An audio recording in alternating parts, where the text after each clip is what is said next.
All right, y'all, Leland live on your radio 405 as we plow on through a Monday. Kind of dreary, rainy. We're still in that pattern. We do get some relief for later in the week. Let me take a double check at the radar. We've had some traffic situations this afternoon that I think are weather related. So it's built back up this afternoon as predicted, and not too bad. The heaviest downpours are over toward Anniston and to the west of Tuscaloosa. The rest of y'all mostly light rain. There's some pretty heavy stuff around Jasper, maybe over towards Smith Lake.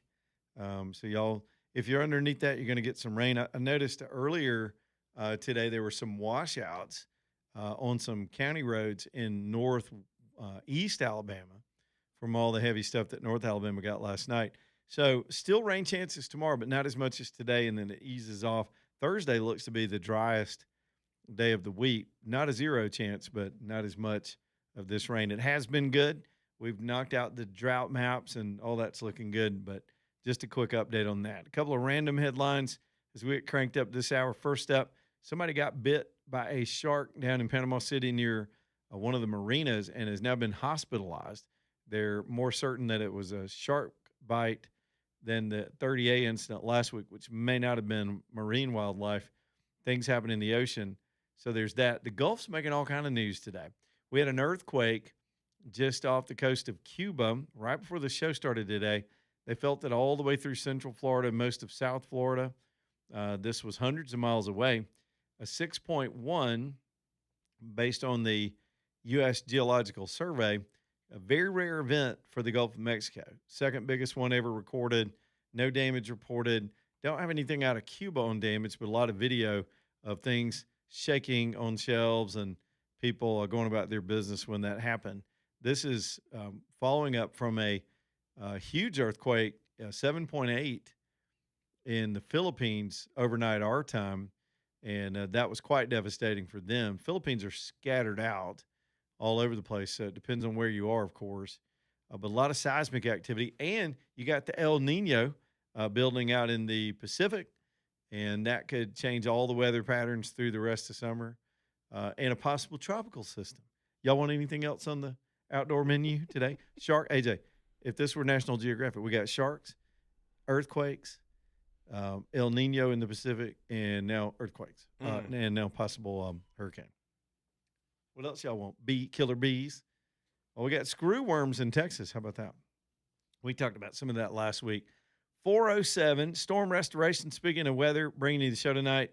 This is Greg Nelson. Man, he's going to be as busy as a one-legged man in an ass-kicking contest because of all the rain holding him back. He wants you to know if you got roof work to be done, they'll still come see you. They'll give you an estimate. They'll work with you.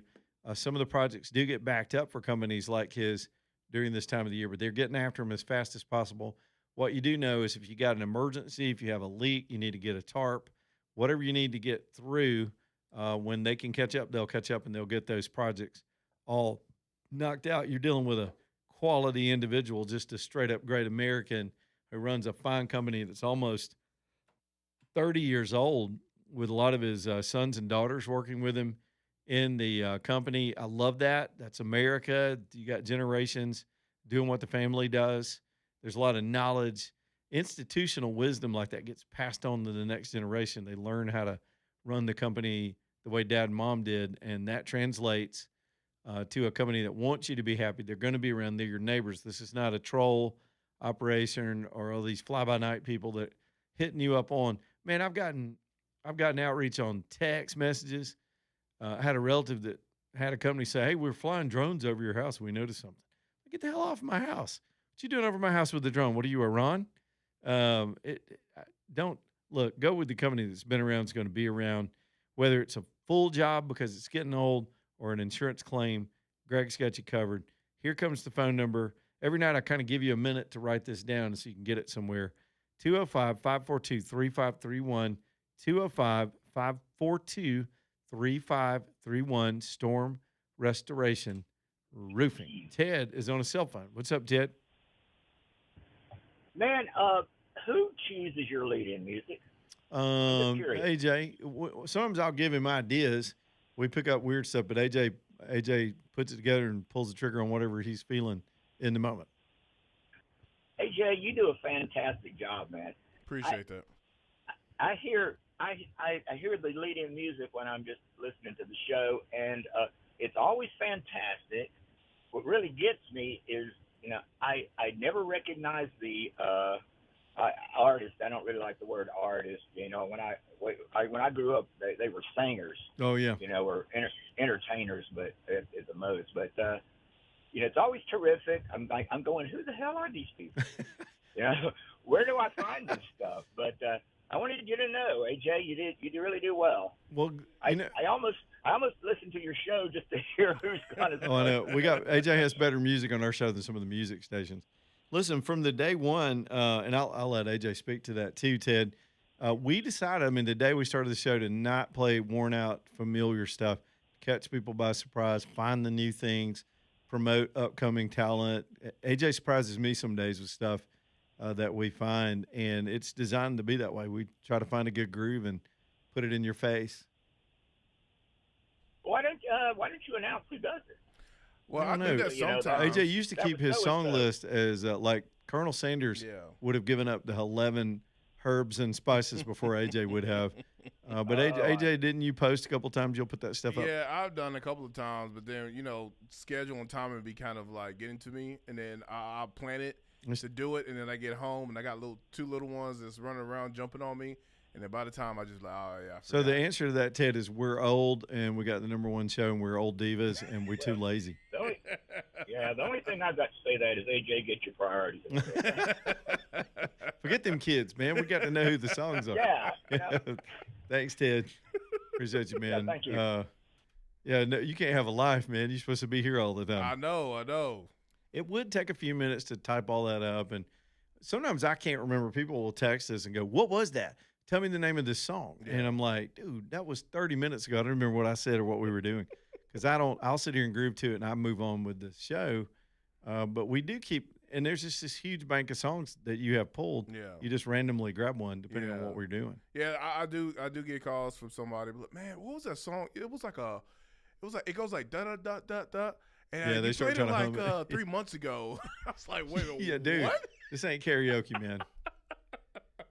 Y'all keep listening. Look, here's a tip. There's an app called Shazam. Mm-hmm. I use it all the time. Sometimes I'll be in a restaurant or watching a movie and I'll hear a groove. I'm like, that is awesome. Because what we need is the first 30 seconds to a minute of a song. We can't play the whole thing. And so if it opens good, I'll send it to AJ or he'll find stuff like that, and we try to change it up sometimes. Yeah. Sometimes we get a little stuck in a rut, but that's just because we got other things to do. But I do. Sometimes I'll get to groove and forget I'm supposed to be talking. Yeah. And then there's times where if I'm like, I can't sometimes enjoy a movie because I'll hear a song like, ooh, I like that beat. I like that intro to that. And I'll do that, or a commercial. I'll hear something. I'm not even paying attention to what the product is. And it could be Hello Fresh, bottoms up, and I'm like, oh, that's a good beat. And, I'm playing that beat. It's just like different things that, I'll just kind of pick up on. I could be grocery shopping and I go to a Wally World and they'll play something in Walmart radio. And then I'm like, oh, that's a good song. And I used to get stuff from my kids when they were in college because they'd be listening to things like, tell me what that is. Mm-hmm. And I'd still say, now they're grown and gone. And I got another group, I got a younger generation at home now and then grandkids, and their music sucks. I don't want any part of it. They need to be picking up on stuff from me. Tim is on a cell phone. What's up, Tim? Not much let them enjoy the show, man. You and AJ are tearing it up today, buddy. I tell you. Hey, one other question. Where did you say that earthquake was from? What do you mean where it was from? It was located just to the west of Cuba, and south and west of, I guess, Miami and the Keys.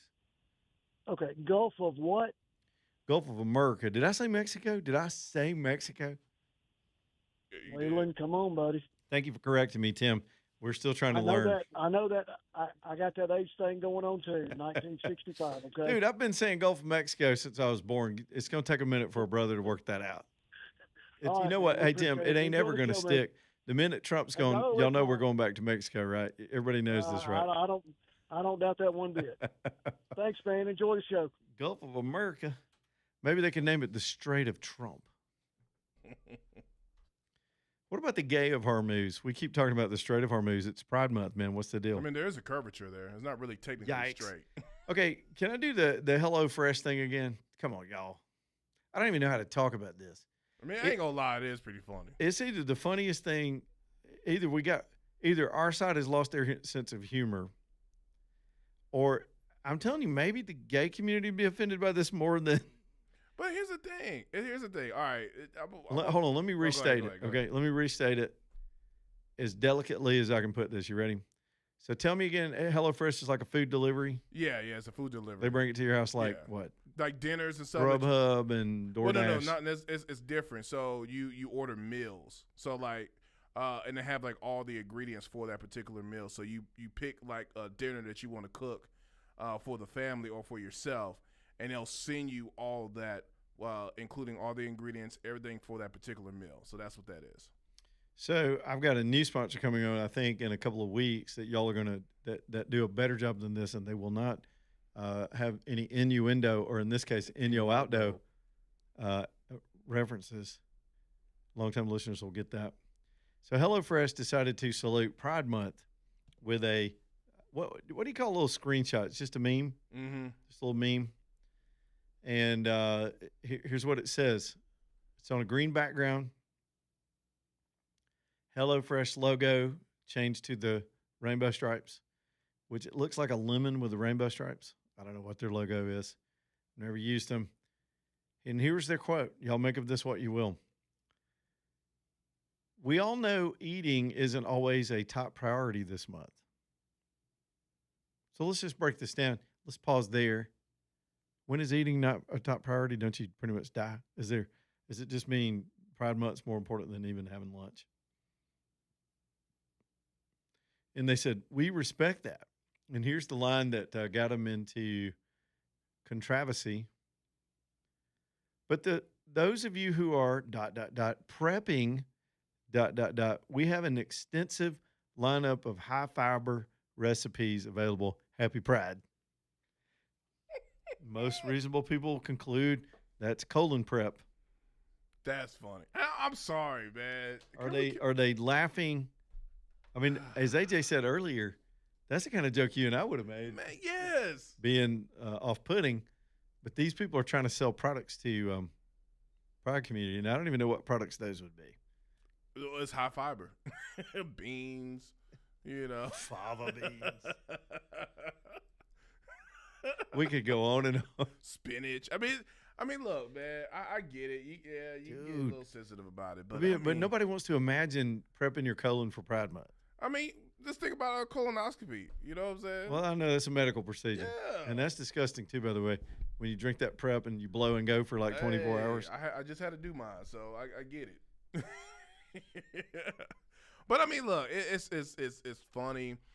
Companies do this, and I think sometimes we get too sensitive. And I get it. I think it's really because it's Pride Month. Why is June got to be Pride Month? That's my whole thing. They're taking over June because it's your birthday month. Yeah, they picked it just to mess with you. I know. But, I mean, it's just like, people, let's just have a sense of humor. I get it. It's Pride Month, and I think it's more of the pride. Because if it was just like any other month and it had nothing to do with Pride, I don't think people would be this up in arms about it. But doesn't Pride, I'm just trying to be sensitive here to our community out there that is in celebration this month. I don't know. Is chafing, like leather chafing, also a problem this time of the year? I mean, yeah. But what I'm saying is, if I was Aquifer. Is there? I saw this Vaseline. This tubby gay guy in a motorcycle outfit chasing this guy that was out recording their Pride March yesterday. Mm-hmm. It's one of the funniest videos I've ever seen. He kept harassing the kid because the kid was trying to take videos to interview people. He didn't want him to, so he kept getting in front of him with it. He had his little YMCA hat on and his leather assless chaps and his vest and all this thick leather in the middle of summer for some reason. And I'm just thanking God he was clothed. But the dude was a little portly. And so the little podcaster goes, okay, we're going to run now. And he goes, you want to chase me? And they started running, and Nikki's like, you can't keep up. Look, you're sweating. And the guy's like, I'm sweating because I'm wearing leather. I got to find that clip and send it to you. He's God. He goes, you idiot, I'm wearing leather. And he head bobbed. His little hat almost fell off. He was running. He hadn't run in 10 years. It's like, maha for the Pride movement. I mean, yeah, is it? I mean, because I get the whole prepping. You Mm, know, that could be a little indicative to this whole. yikes. Yeah. But this is where I guess I was going. So when they keep adding people to Pride, so there's nobody left out at this point except for just I don't know. They should just say everybody but straight white males. And so it's the LGBTQ questioning, Batman symbol, whatever, banana. And they got all these things they keep adding. But doesn't this statement leave out some of the people in that acronym? Some people may not have to prep that particular thing for their preferred activities. So I believe they have put upon some others. I mean, it's just like Valentine's Day for them, I guess. I don't know. What? I mean, they give each other like pride gifts. I don't know. You know, maybe. So a good pride gift is a can of Metamucil and some dates. I'm just saying. Hey, baby, happy Pride Month. You know. Bought you a bag of prunes.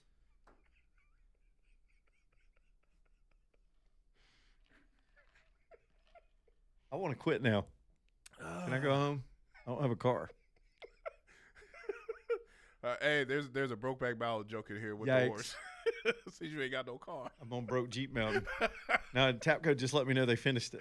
Now I got to Uber back down there. They may come bring it to me. I don't know. Michael, man, here's my story. Michael and his team, I knew I could count on them, and here's what happened. Here's my story. I knew I needed an oil change. About to head out west, taking y'all with me. We're going to do radio shows out there this summer. Taking a little vacation time. And when we come back, it's going to be all kinds of fun. So you'll want to watch us on the YouTube channel when we start doing all this stuff.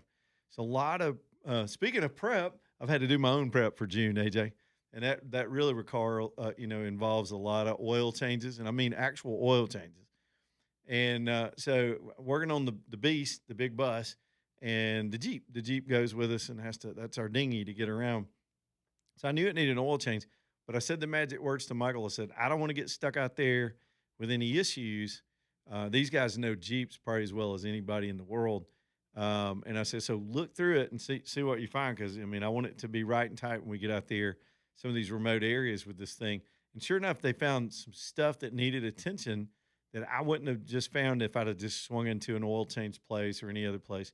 And I'm about preventive maintenance. So I said, all right, well, can y'all get it done today? And they said, absolutely. That was about 10 o'clock this morning. They're done. They did some major work on some seals. I had some brake upgrades and stuff, and it was just amazing. Now I got confidence on this long trip, thousands of miles. That thing will get pulled 5,000 miles, but it'll get driven a lot. And now I know it's going to take care of us, and everything's good to go. That's the expertise they have at Tapco. That's why I took it down there. Not only are they a sponsor, Michael's just a great guy, a professional shop. They're downtown Birmingham on 6th Avenue, and if you work anywhere near downtown, they'll give you a little courtesy shuttle back to work like me. They'll knock it out, get it down there in the morning, and you probably need an appointment for this, and they'll get you shuttled to work, knock out your work, and get you back to your car, and you're good to go. So build that relationship. Take it to them for the minor stuff, the brakes and the oil changes and all the tires and those things.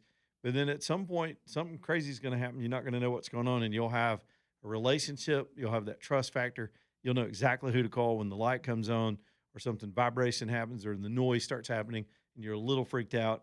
Let Tapco take a look at it. They're fair on their pricing, thorough in their work, and that's why even the state's law enforcement agency, ALEA, trusts them with all their vehicles. It's TAPCO, Total Automotive Performance Company. You just call them Tapco. Easy enough to find online, tapcobham.com. Tell Michael I said hello.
All right, it's 428. Our buddy Steve's over here with another traffic update. It's getting a little dicey out there, especially with the rain.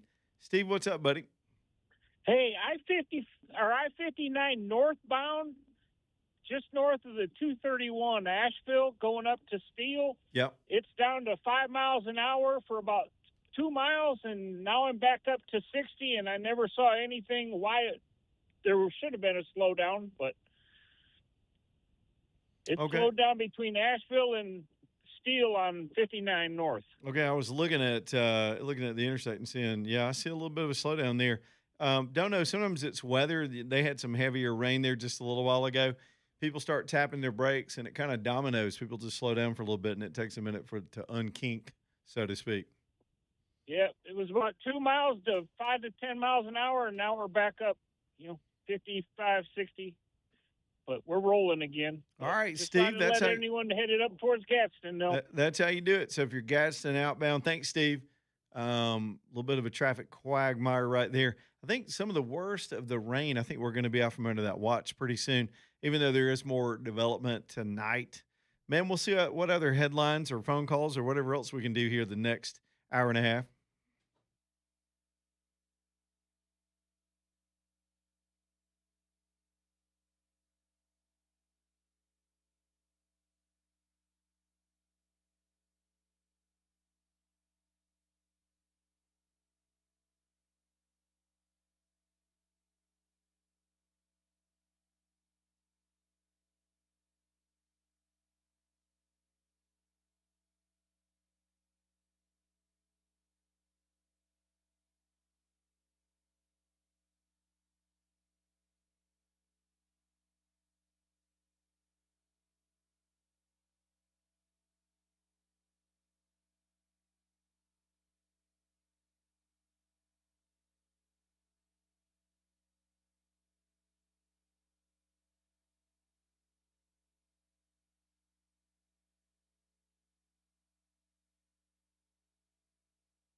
All right, y'all. 434 Leland Live. Got to hang out with Keith today down at Birmingham Broker. I was just out walking around downtown after I dropped my ride off with Michael. They're just around the corner. They do a lot of business together. And it was when I saw that Jeep, man. I saw this old 85 CJ out there in the parking lot. It was like a time machine. AJ, I stuck my head in there just to smell it. Is that sick? It's what car, guys? No. It was legit, man. This thing only had like 6,000 miles on it. Man, I saw something on Birmingham Broker. I was like, ooh, I might have to get that. I don't even think they got it listed. He just got a hold of it. So I checked it out, and I thought, I ought to pop over there. So I walked over to Birmingham Broker. Craig wasn't in. I saw his guys out front, and then Keith's back there. Keith's always hustling. So we got to hang out for a little bit. It was nice to see the guys. Look around the shop, see what they've got. There's always some eye candy down at Birmingham Broker. I went back to the motorcycle area, too. Man, those electric dirt bikes. Y'all know how it is with electric technology. I can come and go with some of the stuff. When they were trying to force this and that on us everywhere, it just wasn't working. Some of it wasn't ready. Some of it wasn't cool. It didn't have the durability or the range that you would need. Say, for me, I mean, like I'm a truck guy, and I may drive 1,000 miles in a day doing something with my truck, and that's just not practical. But people with short distance driving, some of these cars are perfect. Urban driving, city driving, and these motorcycles, whole nother level. The torque, the styling, they look every bit as cool and aggressive as an off-road dirt bike that we all grew up with, Yamahas and Hondas and Suzukis. These things are electric, though, and it'll just take off like a rocket. And they've got a great line of those at their extra business, this BB Electric Moto, which is down there in the same facility. Meantime, their day job is unloading cars and getting stuff moved for you when it's time to get something new. Sometimes your family shape changes, or the kids start driving and you don't need a bus anymore to haul them all around, or maybe you're just feeling sporty. They will get those cars unloaded so that you don't have to go trade it in and have to settle for a wholesale price. They'll get you a retail price. They do all the handling of the work, marketing it, prepping it if you need that, getting it sold, transact the deal, do all that paperwork. That's the part I think I hate. I don't like haggling, and I don't like missing something on tedious paperwork. You don't have to like it either. You got people for that. It's Birmingham Broker. Y'all take your ride down there, let them unload it. You might get your eye on something they've already got on the lot. If not, they can. I think they'll do some work to track things down for you. But for the most part, they're out there brokering the sale of these vehicles. And these guys are really the best. Downtown, they're on 4th Avenue South. You drive right into the building, not into the building, but through the building, and they'll help you out. Get an appointment, though. I would let them know you're coming, and let them see what they can do for you at bhambroker.com. bhambroker.com. It was all I could do, AJ, not to try to start dealing on that CJ. I just looked at it. I was like, man, that would be so fun. Yeah, I saw that they have that a Bronco over there, and I was like, ooh, I want one so bad. But then I'm sitting here going, do you know how much money I've had to spend on the current toys that I have? The thing about toys, man, let me just chill out for a minute. We don't have a whole lot of pressing needs. The thing about toys is there are all these different hobbies that people get. And my music stuff that I love doing, that stuff just hangs on the wall and grows in value. You find some old antique thing. Generally, there's no maintenance after you buy one, okay? Things that I have that are automotive, mechanical in nature, money pit. All of it. It just is, and you got to just know that going in. If you get into a motorhome, you're going to spend some money on it just to use it. That's okay, because that's why you enjoy these things. Same thing with your people that love mechanical things and are gearheads and all that. But motorcycles, all of it, man, there's constant maintenance. But if you do it, you do it. Then again, people have other hobbies. I have a theory that for every hobby out there, it's at least $2,000 to get into it. It may be up to $3,000 nowadays. Mm-hmm. If you're a hunter, you got to buy a gun, you got to buy all the stuff. By the time you're done, it's $2,000 or $3,000. Yep. Golf. If you're going to be a golfer, you can get a nice set of clubs, do all the memberships, just to get into it. These little guys that ride around on their bicycles out on the road, a little tour de douchebag.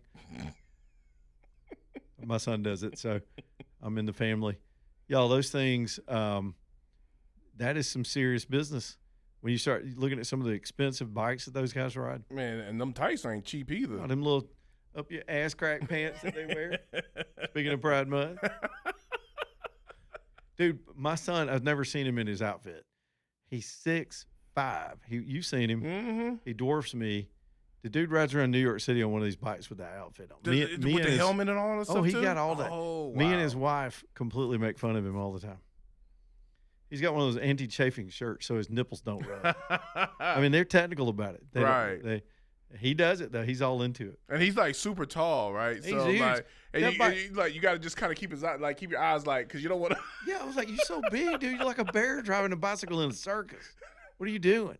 You're not one of them little skinny guys that ride those things. There ain't no New Yorker gonna say anything about get him not riding right on the bike lane. They gonna just like go keep on going. You're good. So they ride. Excuse me. They ride those things out on my road that I live on quite a bit. Yeah. Because there's a park with like a trail entrance, and then it's a nice straight highway. People like them, and I'm so used to them. I mean, I just give them plenty of right away or slow down. It doesn't even hardly bother me anymore. Some people get outrageously pissed off about it. Yeah. And I get it.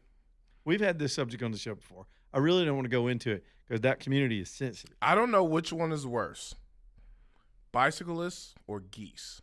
What are you saying? As far as like the road, because like people will literally stop, for the geese, but also they will stop or kind of move slow. Yeah. You know what I'm saying? I don't know which one is worse. Don't get me wrong. Like, I mean, I respect those because, they're sharing the road. So I can't get mad. It's just like, hey, just do what you do. Geese are the buttholes of nature. They do. They are. They're and then they'll hiss at me. They jerk. They'll hiss at you. I mean, remember Tater Salad, Ron White? He's got a funny routine. I've only heard him do it once. He goes, they fly in a V formation like fighter jets. Mm-hmm. He said, you ain't ever seen a dead one. No. That's a good point. No. And they'll just, when they take over a road. And then you can't get mad because then it's like, no, I'm taking my time to cross this street. I'll threaten them, though. I mean, I'll kind of honk at them. But a turtle, if I see a turtle, my heart melts. I will stop the car and get that turtle out. Yeah. I will turn around and go back and get the freaking turtle. Yeah. Chunk him on out of the way. I'm like the turtle whisperer. Just like that Australian guy. It's like, and then we're going to pick him up and relocate him. You just I don't throw him, but I get his ass out. I don't want to get bit either, so I get him by the shell and then just go on to your mama. They get active when it's rainy like this, too, because they got more range where they can just get out, and they love it. And so they'll be everywhere. So y'all watch out for the turtles. Now, there's like in the walking trail by my house, they're like the geese sometimes take over the walking trail. Yeah. And I'm like, I'm trying to be respectful. Like, I'm going to let them kind of do their thing. And they kind of take over this little area of grass and they're just eating. And especially when they have little babies. There's always that one that's like the lookout, and that's the one that's like the hisser, I like to call them. Yeah. There's always one that's watching the crew. Yeah. And the mama's like herding the little fuzzy babies. Yeah. And I don't know if it's the male, because I think they pair bond. Yeah. But one of them will flat go. Yeah, right. I will turn you into a pillow. And this one guy I'm sitting there doing that. He's like, man, they some punks. That's not exactly what he said. I can't say it because of FCC. Yeah. He's like, they just walk through them, man. They ain't finna bother you. I said, all right, you're right. Let me just go ahead and do it. And they got the runniest poop, man. You got to watch if there's a gaggle of them. You have to watch where you step because, I mean, unlike our friends at Pride Month, these guys don't do any fiber. They need some HelloFresh in their life. They will. It's just runny goose. Yeah, you'll step all in it. Because they're Canadian, and we understand how that rolls. They eat a lot of Canadian bacon. Yeah, that's what it is. That's the diet. But yeah. How did we get down this road? Sometimes we used to do this all the time. We just ramble all the damn time. Yeah. So choice of which one. I've got. Look, at least with the bicyclists, some of those guys will throw a hand up at you. They get it. They're slowing you down. The geese don't care. They are completely ambivalent to the disregard they have created in your life, the inconvenience that they are. Now I don't know what the rules are because I wonder, are they like endangered so you can't like hit them or something? Well, you wouldn't want to just because you're a good human, but I don't know that they're in danger because they're every freaking where. Yeah. You just must assume that they are, though. Yeah. Okay. Because I was always told that you get in trouble if you do. I'm not saying I did hit that. a goose? Yeah. Especially the Canadian ones. Because they just be in the street just chilling. I'm just wondering. Well, you mean you don't have to hit them. You can ease them along a little bit. Yeah, I mean, I'm not technically wanting to hit them. I'm not saying. You want to really trip out, hiss back at them. Oh yeah, I Try do that. that. Have you done that? Have you Yeah, actually hissed yeah. back at them? I buck up. I'm They'll, like, bo- what you? they'll bow up and look like, did he just hiss me? Like, bro, did you just? And then you go flap your wings and kind of like Yeah. chase me? Oh no, I'm finna have geese for dinner tonight. Like, you know. I don't even know how we got there. Alabama Gold Refinery bringing you the show tonight. That's Steve over there. Man, look, there's been time in my life when I had an old piece of jewelry or something that just wasn't necessary anymore, and you just want to unload it and get some value out of it. It's hard to know where to go. I mean, some of these stores are going to just flat give you wholesale, or they're going to, like, put it this way. If you want a real gold exchange, and this is all they do, they don't have 19 lines. This is a place that buys and sells and trades in these platforms in gold, silver, and platinum. That's where you want to go. And of course, that's our friends centrally located in Homewood at Alabama Gold Refinery. Steve is just a fountain of knowledge. He is a fountain of knowledge about how all this stuff works. My man will talk to you back to biblical days about the value of gold. And the same thing applies for the other metals that sort of come and go with demand. Silver's been on a huge run lately. We sort of ignore silver because the ounce price is less. It's not the sexier of the metals, but some people have done quite well from this radio show investing in silver with Alabama Gold Refinery. So y'all go see them. Again, they're centrally located in Homewood, right across from that tall Regions facility with the parking deck on it on 29th. If you know Homewood, you know exactly where I'm talking about. The original Zoe's location. Some of you will remember that too. Go see them. You can buy with them, sell with them, trade with them. Just hang out and look at things in the shop. It's a neat shop. AGR, Alabama Gold Refinery.com. Rick is in Talladega. What's up, Rick? Hey, man, watch out for the geese. I know a guy that was playing golf, and the geese got after him. Yep. He went after him with the golf club. The police were waiting in the clubhouse when he got back. Oh, really? For going after him with a golf club? Yeah, man, it's animal cruelty or whatever, basically. Well, did he hit him, or did he just kind of scare him a little bit? No, he didn't hit him, but he chased him off with the golf club, and they came after him. Remember, so the geese became a Karen and told on him? They ratted him out? Yep. Yep, ratted him out. Well, it's like if you put your kid in Walmart, They are the okay, Karens of the next animal I'll tell on kingdom. you. Yep. I believe it. I'll watch out for them honkers, man. They're mean. Yep. Thanks, Leland. I enjoy you. And for the record, Rick said honkers, not honkies. We like honkies. Honkies are found on this show. Some of my best friends are honkies.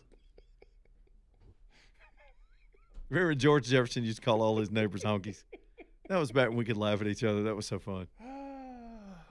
Back in a minute.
It's 4:51. Man, where'd the show go? All American Metals next up on the show. Listen, if you got any kind of building that you're going to do this year, and I've talked to you for a long time about these guys, some of you you don't have any kind of these projects. I get it. But if you got land, property, you're doing something commercial, these are your steel building people. And I know there's some big, giant commercial firms out there promoting and doing these products.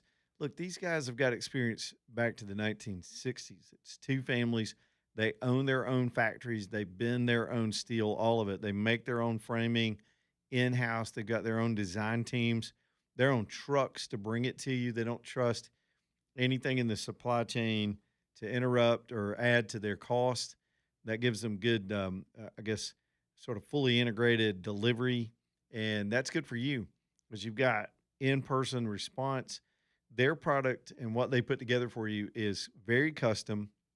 Their turnaround on the plans and actually producing the building for you is way faster than their competitors. They can just, because they're nimble and they're local and their factories are right here, and this stuff's going to come right to your site.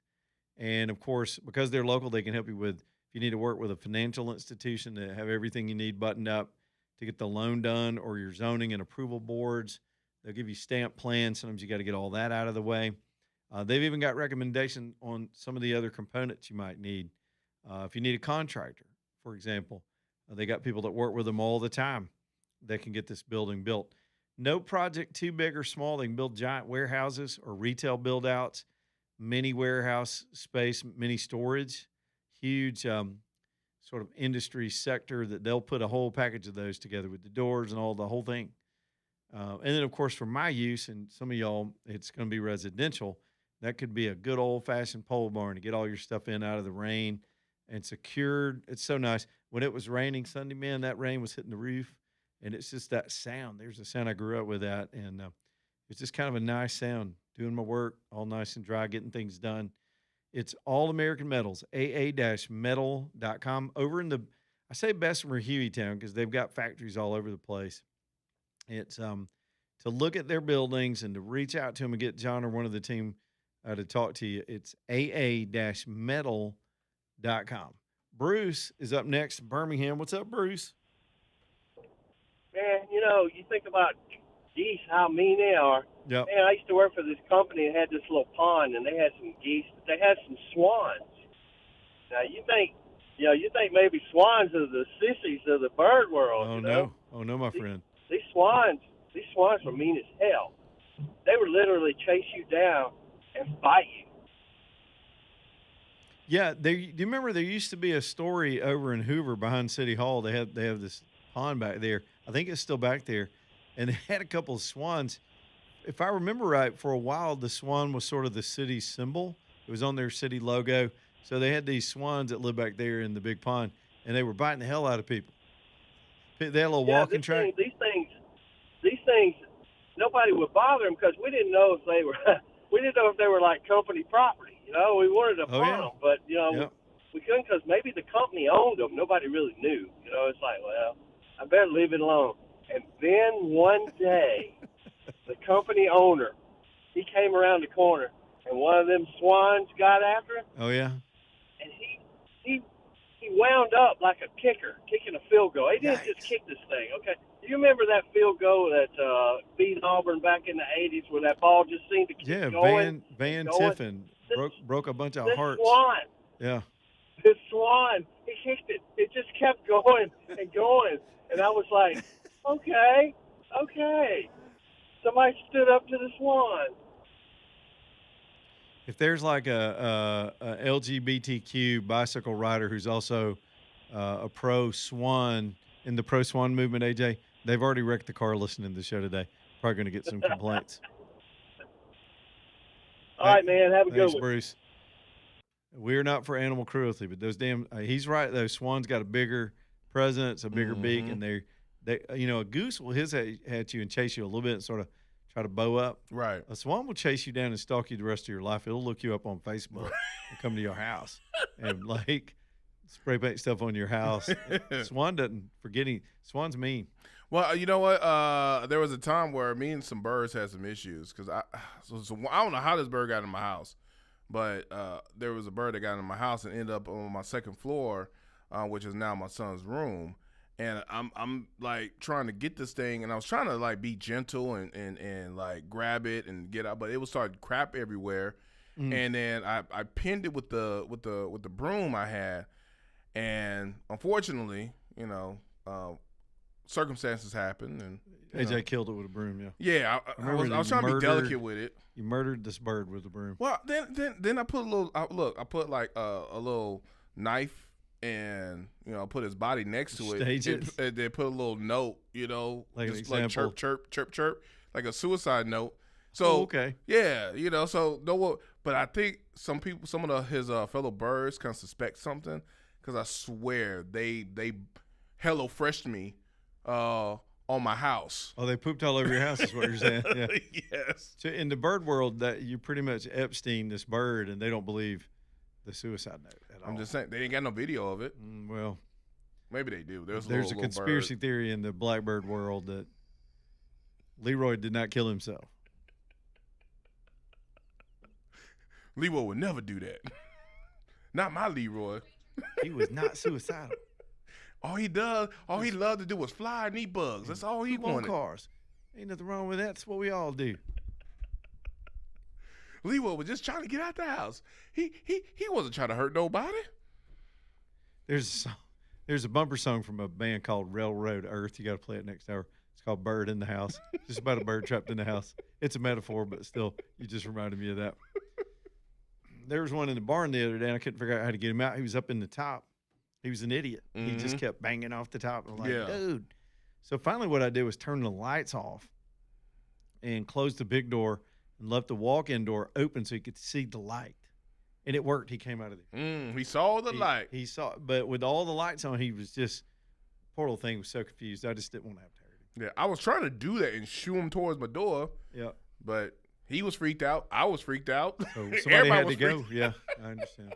But I'm not as cruel as you, so I found a humane way to get this thing out of the house without death. A geese now, I kill his ass. He better stay out. I mean, once you cross into my domicile, I'm just saying, it's on spider, snake. Outside, I'll leave it alone. Yeah.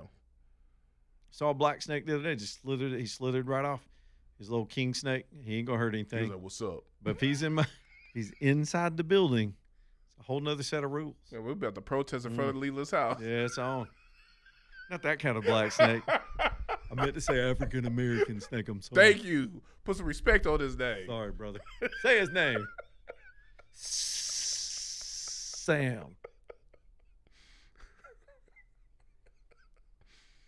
The hell are we doing this? What's the show about today?